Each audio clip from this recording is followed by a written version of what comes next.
Figure out how to get home yourself. That was the sentence. No greeting. No explanation. No warning. Just that. I read it while standing on the narrow strip of pavement outside the hotel entrance, my suitcase upright beside me like it was waiting for instructions I couldn't give it. The morning air was damp, the kind that seeps into your coat no matter how thick it is. I hadn't realized how cold it was until my fingers started to ache around the handle of my bag. I read the message again. Still the same words. The glass doors behind me slid open with a soft mechanical sigh, then closed again. Someone brushed past my shoulder, apologizing without looking back. Another person laughed into their phone, already halfway down the block. A taxi honked. Somewhere nearby, a bus exhaled as it pulled away from the curb. Everything was moving. I wasn't.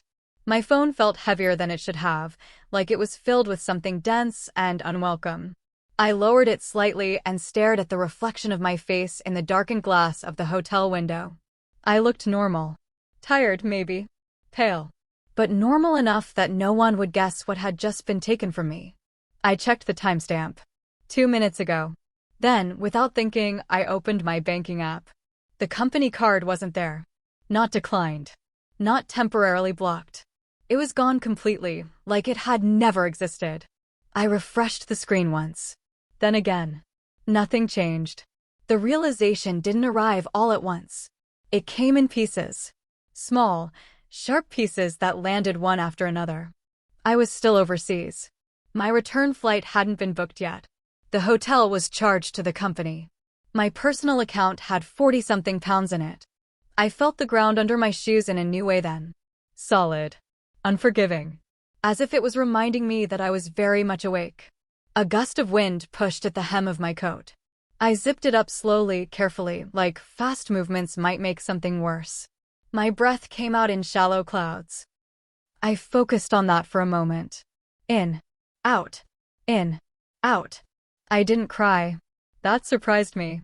I didn't throw my phone or swear or sit down on the pavement. I just stood there, listening to the city do what it always did. People moving with purpose.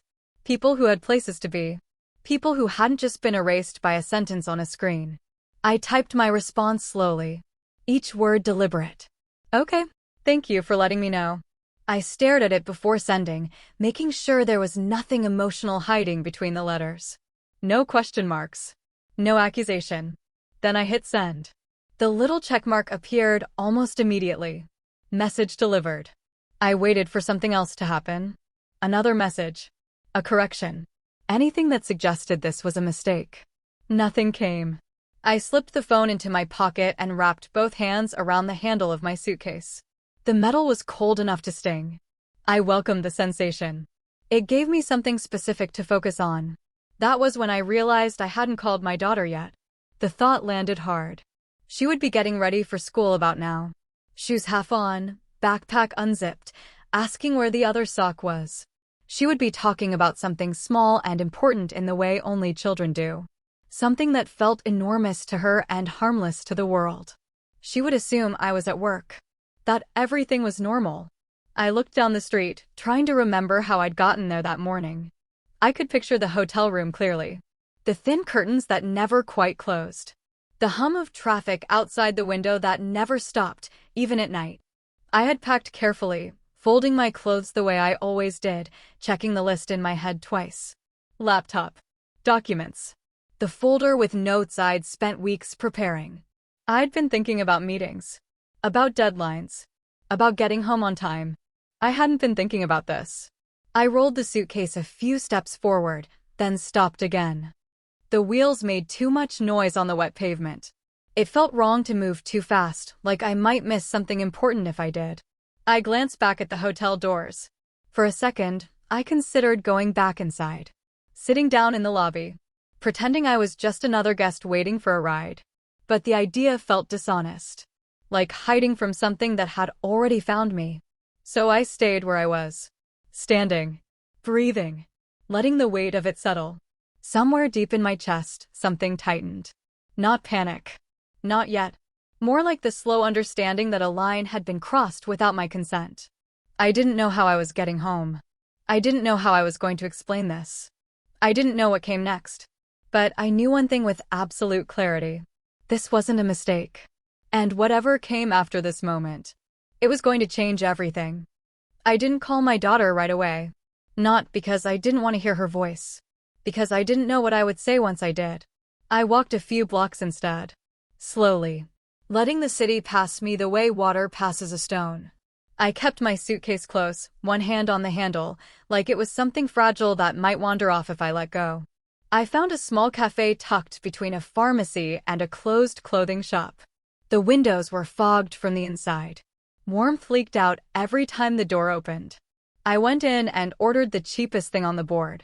The woman behind the counter smiled the way people do when they don't know anything about you. I sat near the window. Only then did I let myself look at the time back home. Too early to panic anyone. Too early to explain something I didn't understand myself. My name is Arya. I was 34 years old when that message arrived. A single mother. My daughter, Reese, was 6. She still measured time by school days and weekends. Still believed that if I said I'd be home soon, then soon meant exactly that. Her father left when she was still small enough to fit sideways across my chest. No fight. No drama. Just a quiet absence that stayed quiet. After that, it was just the two of us. Everything I did after that point came with a calculation attached to it. Rent. Food. School shoes that didn't last as long as they should have. That job wasn't just work. It was structure. I'd been with Belmora Collective for 4 years. Long enough to know which departments actually mattered and which ones just sounded impressive in meetings. They were a luxury fashion manufacturer, global sourcing, polished branding, careful language about craftsmanship and heritage. On paper, my role was simple. Buyer coordinator. In reality, it meant I was the person who made sure things didn't quietly fall apart. I didn't design anything. I didn't sit in boardrooms. I didn't get photographed at events. What I did was talk to people, remember things, build trust slowly enough that it lasted. I knew which suppliers needed time before agreeing to new terms, which ones wanted things in writing, which ones cared about respect more than price. I remembered names, children, holidays. I noticed when someone sounded tired on a call and didn't push them anyway. That kind of work doesn't look impressive when it's done well. It only shows up when it's missing. My boss, Johnson, liked numbers, dashboards, fast decisions. He liked reminding people that there were always replacements. He spoke in clean sentences that left no room for discussion. When I needed time off to attend a school meeting, he reminded me how lucky I was to have a job that allowed flexibility at all. When I stayed late to fix problems no one else wanted to touch, it was treated like that was simply expected. I learned to say thank you for things that shouldn't have required gratitude. That morning overseas, I'd been thinking about logistics, about meetings I had scheduled, about whether I'd managed to phrase an email carefully enough to avoid unnecessary friction. I hadn't been thinking about my own position. I never did, because survival doesn't leave much room for ego. Sitting in that cafe, I finally took my phone out again and opened my messages. Nothing new. No follow-up. No explanation. Just the quiet certainty that the structure I'd been standing on had been removed without warning. I wrapped my hands around the cup in front of me. The ceramic was chipped near the rim. The coffee was too hot, then too bitter once it cooled. That was when I called Reese. She answered on the second ring. Mom? Her voice was bright, unburdened. I closed my eyes. Hey, I said. Are you ready for school? She told me about a spelling test. About a girl in her class who had brought a new lunchbox. About how she'd lost one sock again. Ordinary things. Precious things. I listened. I didn't interrupt. When she asked when I'd be home, I told her soon. Not a lie. Not yet. Just incomplete.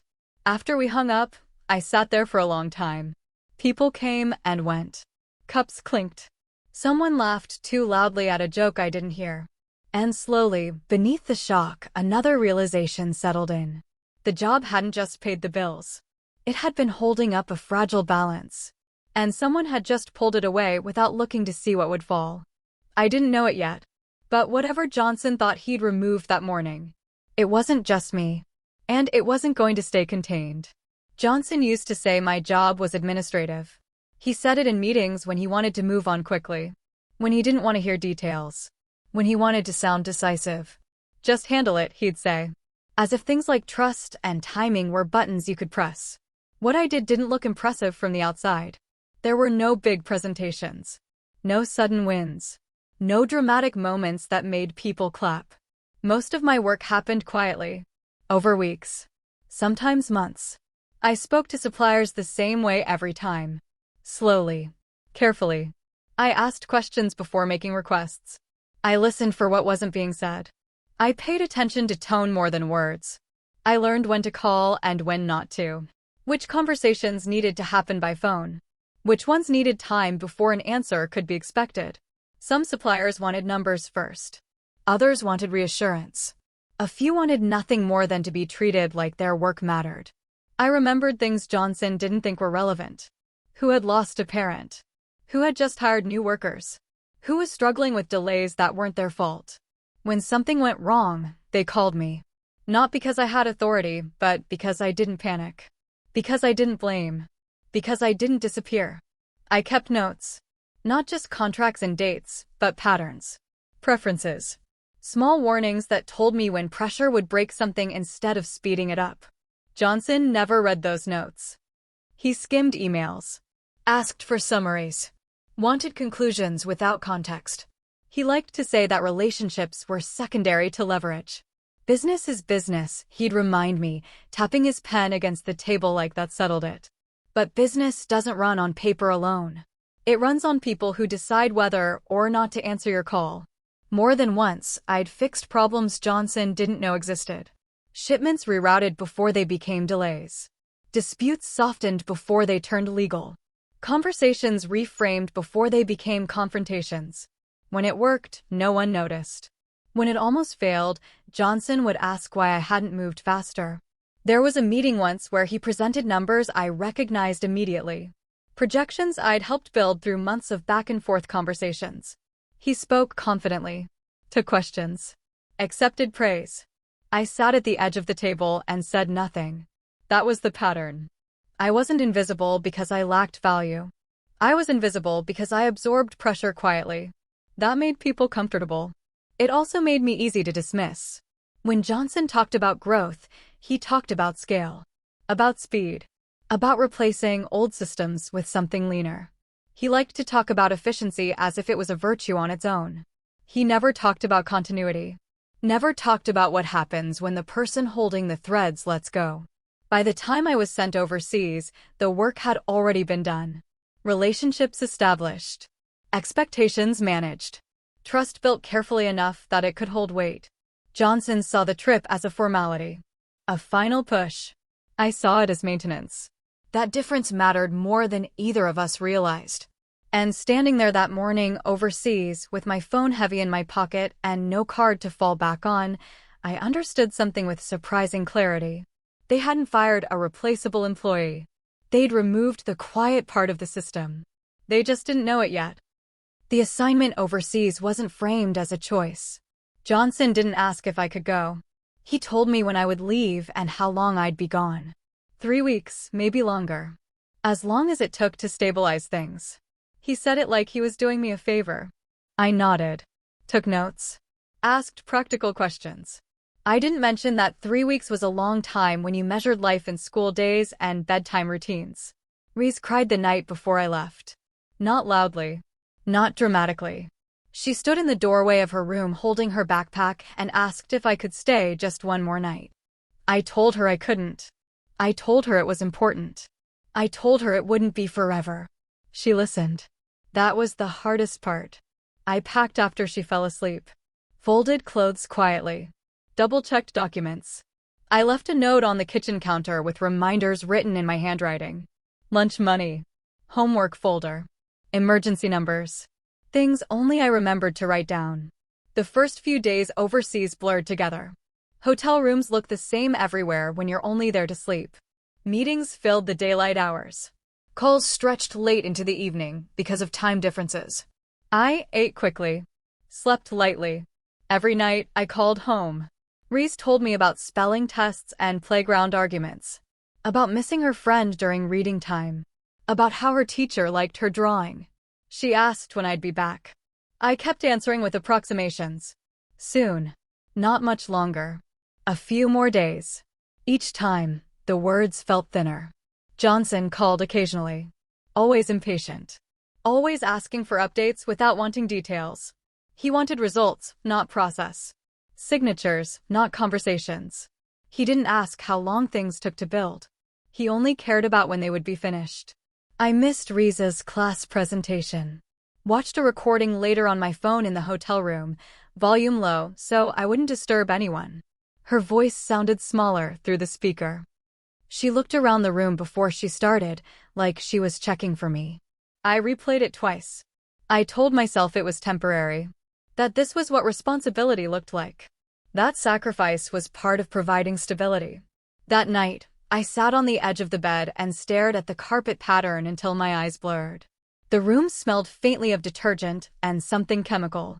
I pressed my palms into my thighs and waited for the feeling to pass. It always did. The work moved forward.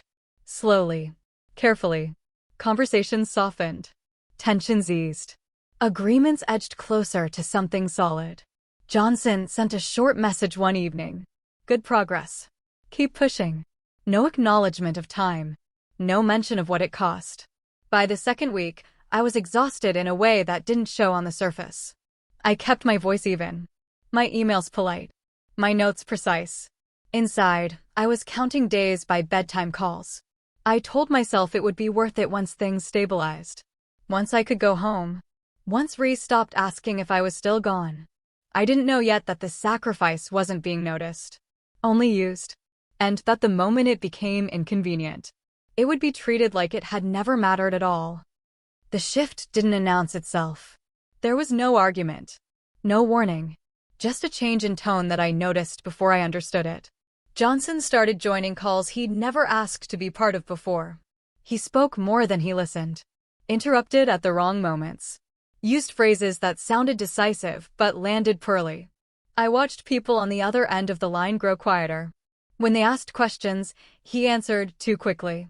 When they hesitated, he pushed. He framed urgency as competence and impatience as authority. After one call, a supplier messaged me privately. Is everything okay? Not about the deal. About him. I told them yes. That we were aligned. That things were moving forward. That wasn't entirely true. Johnson began referring to the work as his initiative. His strategy. His negotiation. He spoke about timelines we hadn't agreed on yet. He promised outcomes that required more care than he was willing to give. I corrected him gently. Once. Twice. He brushed it off. Don't overthink it, he said. They need us more than we need them. That was when I knew he didn't understand what was holding things together. The agreement was close. Not finished, but close enough that the wrong pressure could undo it. Everyone involved could feel that tension. Everyone except Johnson. The night before the final meetings were scheduled, I sat at the small desk in my hotel room reviewing notes I'd written weeks earlier. I'd underlined certain phrases. Marked where flexibility mattered. Where trust was fragile. My phone buzzed. I assumed it was another request for updates. It wasn't. The message was short. Cold. Figure out how to get home yourself. No explanation. No conversation. Just removal. I stared at it longer than I should have. I checked my email. Nothing. Checked the company portal. Access revoked. Then the card. Gone. Not paused. Not frozen. Removed. I didn't message Johnson back immediately. I sat there, listening to the hum of electricity in the walls. The distant sounds of traffic. The air vent clicking on and off. I thought about Reese. About the promises I'd made. About the work sitting unfinished because someone had decided speed mattered more than continuity. When I finally responded, I kept it simple. Okay, thank you for letting me know. That was all. I didn't argue. I didn't plead. I didn't remind him of what I was holding together. I don't think he expected that. I don't think he expected anything beyond disappearance. What he didn't realize, what he couldn't see yet, was that by removing me at that moment, he wasn't reclaiming control. He was letting go of it. Quietly. Completely. And there would be no way to take it back. I didn't leave the hotel right away. I sat on the edge of the bed and opened my laptop, not because I thought I could fix anything, but because habit is hard to break. The screen lit the room in a pale glow. Everything looked the same as it had the night before. Except it wasn't. I opened the folder I'd been working from for weeks. Contracts. Drafts. Notes. Email chains that stretched back months. Conversations that showed how slowly the agreement had been shaped. My name was everywhere. Not in bold. Not in titles. But in the details. Approval language. Contact clauses. Escalation points. I hadn't noticed it while building it. I'd been focused on keeping things stable, on making sure no one felt cornered or rushed. The suppliers had asked for clarity. For one person. For continuity. So that's what I gave them. I scrolled through the final draft again. All changes to be coordinated through Arya. All approvals to be confirmed by Arya. At no point shall substitute representation be assigned without prior written consent. It was there in plain language. Not dramatic. Not hidden. Just careful. I leaned back in the chair and let my head rest against the wall. Johnson hadn't read this. He'd skimmed the executive summary. Asked if it was ready. Told me to move faster. He'd never asked who the agreement actually depended on. My phone buzzed once. A message from one of the suppliers. Are you still our contact? No greeting. Just that. I stared at the screen. I could have answered quickly. Reassured them. Told them things were fine. Instead, I paused. I thought about the message Johnson sent. The card. The silence that followed. The assumption that I would simply vanish. Then I typed. I'm no longer with Balmora Collective. The typing indicator appeared almost immediately on their end. Dots blinking. Then stopping. Then blinking again. A response came through. What does that mean for the agreement? I didn't rush to answer. I stood up and walked to the window. The street below was wet from earlier rain. People moved with umbrellas tucked under their arms, coats pulled tight. Ordinary motion. Ordinary lives.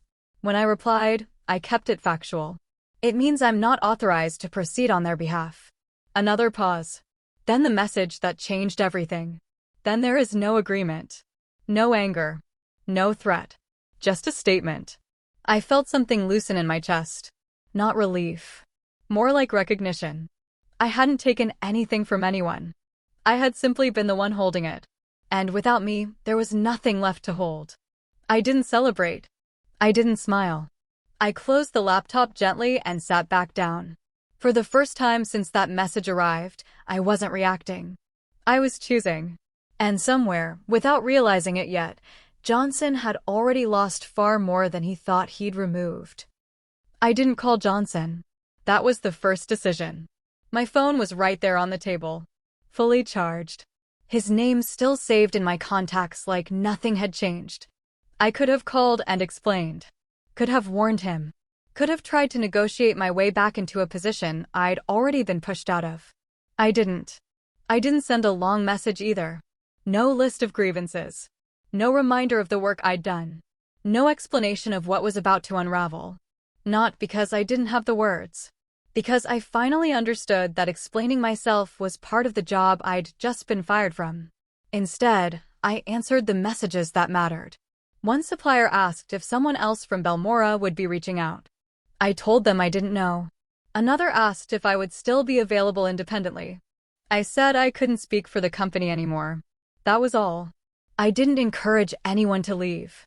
I didn't suggest alternatives. I didn't frame anything as retaliation. I simply stopped absorbing responsibility for a system that had decided I was disposable. Later that afternoon, an email arrived from an unfamiliar address. A short introduction. Polite. Direct. They'd been trying to reach Balmora Collective for weeks. They'd heard about the agreement. About the work being done overseas. About the person coordinating it. They asked if I was available to talk. I read it twice. I didn't answer immediately. I thought about Reese. About the way she'd asked when I was coming home. About the careful promises I'd made without knowing if I could keep them. Then I replied, yes, I'm available. The conversation that followed wasn't dramatic. No grand offers. No pressure. Just questions asked carefully. respectfully, as if my time mattered. They didn't ask why I'd been let go. They asked what I needed to do my work properly. That was the difference. When Johnson finally messaged again, it was hours later. A short line. Call me. I didn't. Then another. This is getting serious. I read it and set the phone face down. I wasn't trying to teach him a lesson. I wasn't waiting for an apology. I was done rescuing people who mistook silence for weakness. That evening, I packed my suitcase more slowly than before. Folded each item with care. Not because I knew where I was going next, but because, for the first time in a long while, I wasn't rushing to fix something that had already been broken by someone else. And that choice, quiet, unannounced, irreversible, was the moment everything truly shifted.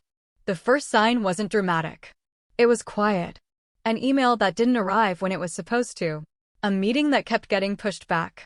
A supplier who suddenly needed more time before confirming anything. From where I was standing, none of it felt like revenge. It felt like gravity. I wasn't copied on the messages anymore, but people still talked. Industries like ours are small. Names travel.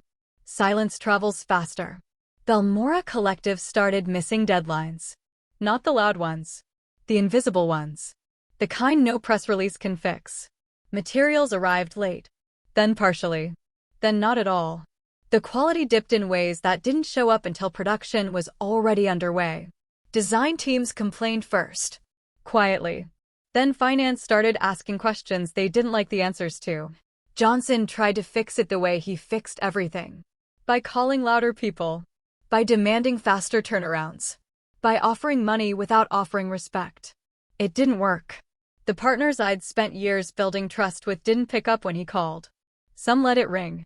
Some answered once and never again. A few replied through assistants with carefully neutral language. We're restructuring. We're reassessing priorities. We don't have capacity right now. None of them mentioned my name. They didn't need to. Belmora tried to replace me. Twice, from what I heard. Both hires lasted less than a month. One didn't understand the relationships. The other tried to force them. Neither understood that the work wasn't written down anywhere. It lived in memory. In timing. In knowing when to wait and when to speak. By the end of the quarter, shipments were being rerouted. Contracts quietly expired. Launch dates slipped without explanation. Johnson sent one message I never answered. Then another. Then none at all. I didn't celebrate. I didn't feel satisfaction. Mostly, I felt tired. Not because they were failing, but because I finally understood how much weight I'd been carrying alone. Belmora didn't collapse all at once. It sagged. And everyone who had leaned on me felt the drop at the same time. Aurora Lux didn't make a show of it. There was no dramatic offer. No speech about destiny or fresh starts. Just a call. A calm voice. A conversation that stayed practical. They asked how I worked. Not how many hours. Not how much pressure I could absorb. How I thought. How I built trust. How I decided when to push and when to wait. I told them the truth. That the work mattered to me. That people mattered more. They listened. When the offer came, it was clear. Better pay. Clear boundaries. Travel planned in advance. Flexibility written into the contract, not promised later. And one line that stayed with me. We'll make sure your child never feels like an inconvenience. I ended the call sitting at the small table in the rented flat, my phone face down, my hands flat on the wood like I needed to steady myself. Outside, rain tapped against the window in an uneven rhythm. I realized my shoulders were relaxed in a way they hadn't been for years. The first thing Aurora Lux arranged wasn't a meeting. It was my flight home. They booked it without asking twice. Upgraded the seat without mentioning it. Sent the details with a short note. Get home. We'll handle the rest. When I walked through my front door days later, my daughter ran into me so hard I nearly lost my balance. Her arms wrapped around my waist, her face pressed into my coat, like she was making sure I was real. You're early, she said. I know, I told her. I planned it that way. The work resumed slowly. Intentionally. At Aurora Lux, people spoke to suppliers the way I always had. Names remembered. Families asked about. Promises kept small enough to be honored. When something couldn't be done, no one pretended otherwise. When I needed time, I took it. When I spoke, people waited. No one called me lucky. No one reminded me I was replaceable. In the evenings, I cooked dinner without checking my phone every 5 minutes. I helped with homework. I listened to stories that looped and wandered and went nowhere because they mattered to her.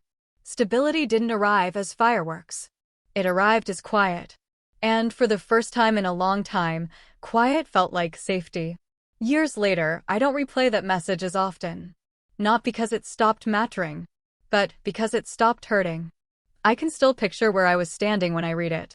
The weight of the phone. The cold in my fingers. The way the city kept moving like nothing had changed. In some ways, nothing had. People still do things like that. Companies still decide who matters and who doesn't. Power still gets confused with importance. What changed was me. I learned that being quiet doesn't mean being weak. That loyalty doesn't mean self-erasure. That the people who call you replaceable often have no idea how much you're holding together. I didn't destroy anyone's company. I didn't plan revenge. I didn't raise my voice. I just stopped saving people who wouldn't save me. And when I did that, other doors opened. Not loudly. Not all at once. But enough. My daughter is older now. She doesn't remember the fear. She remembers that I came home. That I stayed. That's what mattered. If stories like this speak to you, stories about quiet strength, workplace injustice, and people who chose themselves without making noise, subscribe to this channel. This space is for real stories. For people who've been overlooked, dismissed, or underestimated. For anyone who's ever carried more than they were given credit for. New stories like this are posted here regularly. If you don't want to miss them, subscribe and stay with us. And if this story felt familiar, you're not alone. Thank you for listening.